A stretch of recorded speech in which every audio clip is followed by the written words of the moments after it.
projet du village vertical est né en 2005, du constat que ce n'était pas possible en ville d'avoir le logement qui corresponde à nos besoins et à nos valeurs.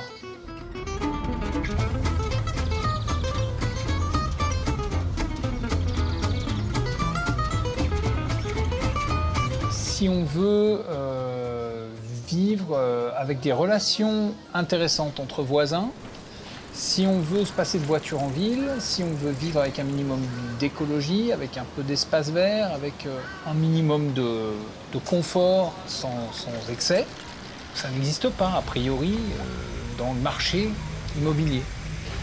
Et vivre en ville, c'est très cher et c'est très compliqué. Donc, à partir du moment où on a constaté cette carence-là, on avait différentes options. Et le choix qu'on a fait, c'était de trouver des personnes qui étaient dans la même situation que nous, qui partageaient les mêmes valeurs, pour créer ce qui n'existait pas.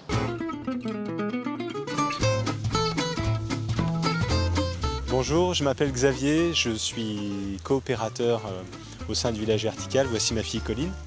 Nous habitons tous les deux avec ma compagne au 2e étage et je vais vous emmener faire une petite visite de la coopérative.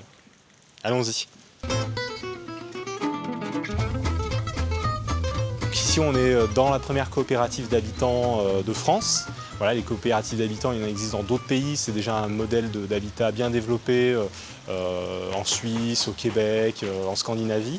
Mais en France, voilà, c'est un modèle émergent. Là, ensuite, on va dans la salle commune du village vertical. Alors aujourd'hui, il s'y passe des journées portes ouvertes de l'habitat participatif. Donc nous y recevons plusieurs groupes de coopératives d'habitants qui sont en cours de constitution. Donc voilà, ici on est sur la terrasse collective qui est au nord du bâtiment, qui donne sur le jardin, un espace vert au nord du bâtiment et un jardin à l'est. Et puis, si on avance un petit peu, on peut aller voir les quelques buttes sur lesquelles on cultive. Donc ici, on a créé deux buttes. Donc c'est une petite technique de culture en permaculture, justement. Et donc, voilà, il y a un peu des légumes qui poussent, des salades, des plants de fraises, là, des côtes de blettes. Voilà, tout ça, c'est un peu au fil de l'eau et au fil des inspirations. On n'est pas des cultivateurs, comment dire, très aguerris ni très assidus. On va passer ici, donc au sud du bâtiment. Donc là, on peut voir, c'est un autre espace commun. Donc on a 4 chambres d'amis partagées. Voilà, qui sont toutes indépendantes avec salle de bain, et donc c'est très pratique pour accueillir les invités des uns des autres, la famille, tout ça. Et puis voilà, donc on va faire un petit tour et remonter dans les étages. Une coopérative d'habitants, c'est un mode de logement un peu particulier. Nous, on parle parfois de 3e voie du logement. Donc une 3e voie qui est entre le locatif standard et la propriété individuelle. Puisque précisément, c'est de la propriété collective. Donc on s'est réunis un certain nombre de familles, de ménages, pour monter cette coopérative dont nous sommes tous associés, coopérateurs. Et la coopérative, la société, notre société, est propriétaire du foncier et du bâtiment. Donc nous sommes collectivement propriétaires et individuellement locataires de notre propre coopérative.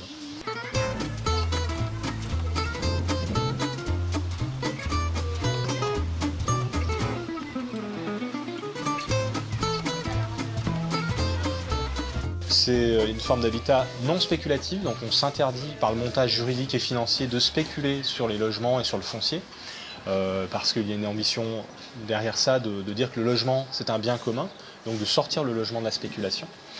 Et c'est aussi un mode d'habitat à gestion démocratique. Donc, la démocratie directe, on se réunit régulièrement, quasiment chaque semaine en fait, pour discuter d'une grande variété de sujets, des choses qui concernent très concrètement des aménagements, des équipements, d'autres choses qui sont plutôt des débats de fond, voilà, des choses plutôt administratives, des choses qui relèvent plutôt du bricolage, voilà, des choses très variées.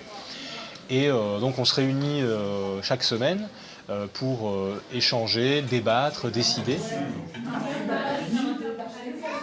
On a généré un nouveau modèle juridique, la coopérative d'habitants, qui permet d'avoir en France la propriété collective d'un bien immobilier avec une gestion démocratique et non lucrative. Ça, c'est un modèle qu'on a créé avec notre partenaire Abicop, avec des juristes professionnels qui ont travaillé avec nous. Et c'est un article de la loi Allure sur le logement qui a été voté et qui permet de démultiplier des initiatives comme le village vertical ailleurs. Puisque nous, on a bricolé avec la loi telle qu'elle existait auparavant. Et maintenant, la loi propose une solution juridique clé en main pour faire ce qu'on fait nous ici.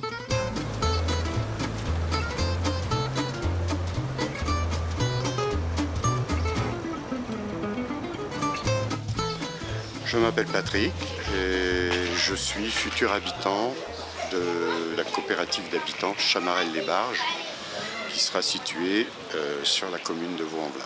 Et on compte investir nos locaux en septembre 2017. Les travaux viennent de commencer.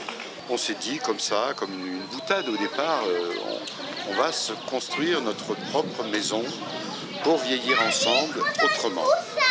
Voilà. Donc autrement, ça veut dire avoir des appartements personnels, mais aussi des locaux communs, une buanderie, un atelier, une salle polyvalente, voilà, des choses comme ça. Voilà, donc là, donc ce qui est super dans ce bâtiment, le jardin de Jules et donc dans la coopérative Le Village Vertical, aussi ce sont ces grands espaces extérieurs de circulation. Voilà, qui contrairement à des couloirs en béton fermés, bah, voilà, ça donne de l'espace pour circuler, ça rend plus facile de croiser ses voisins, de discuter, de s'arrêter 5 minutes dans les escaliers.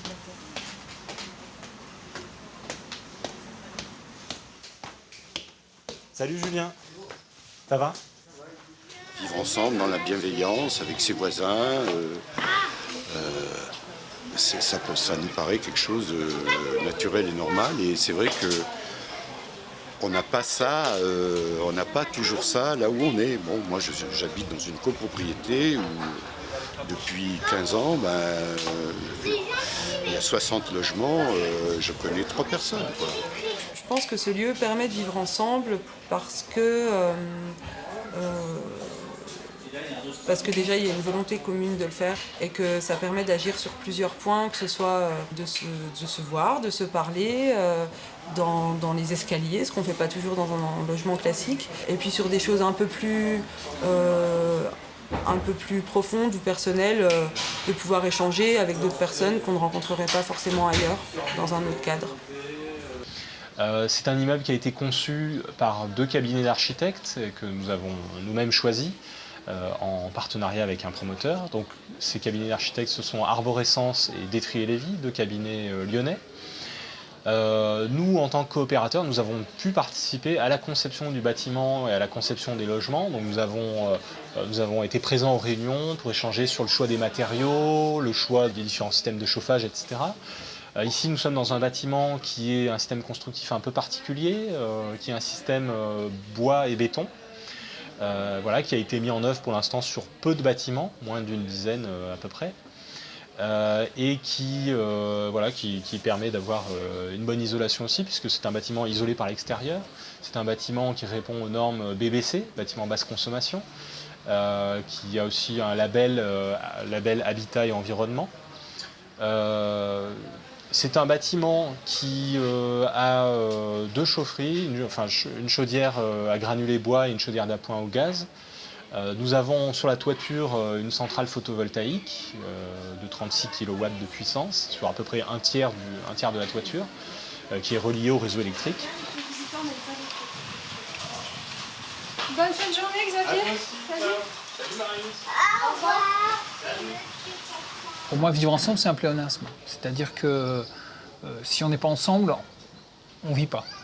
C'est la survie, peut-être, chacun dans son coin, mais l'humanité est faite de coopération, elle est faite d'entraide, elle est faite d'interaction. Le principe de la vie, c'est d'être ensemble.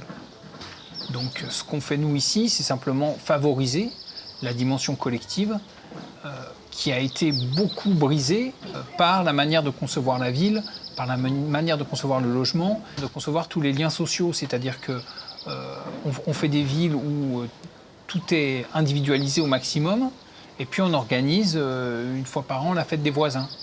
Parce que finalement, chacun est dans son coin, tout le monde déprime et tout le monde prend des médicaments et ça coûte des millions à la Sécu. Nous, on est dans une approche plus globale où on remet du lien, où on permet aux gens d'exprimer leur potentiel avec leurs voisins de manière informelle au quotidien, et puis aussi dans le cadre formel qu'on a créé.